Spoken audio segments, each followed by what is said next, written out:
Good morning, everybody. Mike Vacchi, Princetontrader.com, here with your Wednesday morning pre-market webcast. Okay, daily chart, you can see that we are still on a band ride. They're going to have to trade to about 65 or better today in order to keep the band ride going.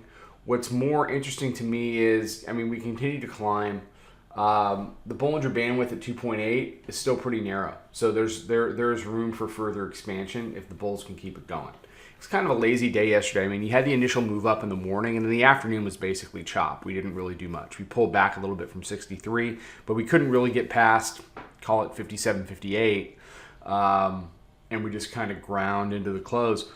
We've been down to 56.25 a couple times in the overnight, and right now we've got matching lows going at 58.25. So it's a situation where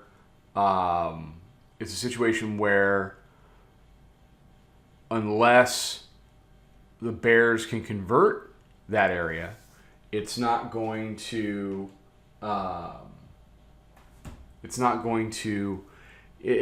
result in another dip buy. That's the bottom line. Band rides always look like they're done until, and then they're not. So until the bears start to do something meaningful. Now, here's the hourly chart. You got a lot of compression on this chart. This is tight. We're getting a move today, okay? Whether that move is up or whether that move is down, I don't know. Anybody that tells you they know is not being completely truthful with you.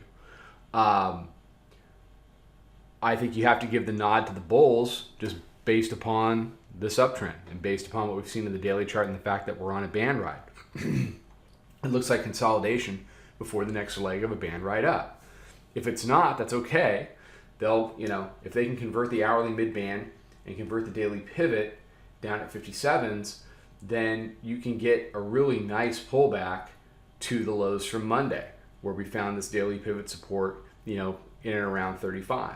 That there's absolutely enough fuel in these bands for a move. Now, if it goes the other way, we do the next leg up, and we're talking somewhere in 70, 75 area.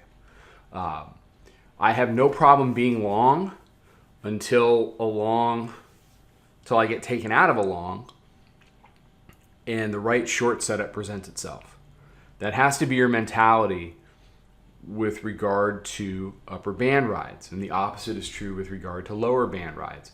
What people like to do is try to come in and call a high or call a top or fade this or fade that or fight price and then add, and they get themselves into horrible trouble trying to do that stuff. Don't do that stuff. Trade with the flow.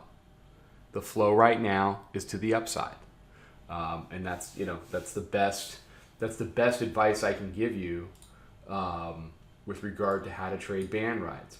These little compressions until the band ride is over, these little compressions tend to just be consolidations before the next move up. All right. I'll be out on some stuff with social towards the middle of the day. I really appreciate all of the emails and all the inquiries and stuff out on social. It's that time of year, August, September, October, where everybody kind of gets back into trading. So look, if you trade this stuff, if you're interested in learning more, this is the time. Come check us out. I'll be back with the midday update. Until then, trade them well. Follow us over on Twitter, Instagram, and Snapchat at Princeton Trader. Check us out on Facebook and join us for a free trial at www.princetontrader.com. Trade 'em well.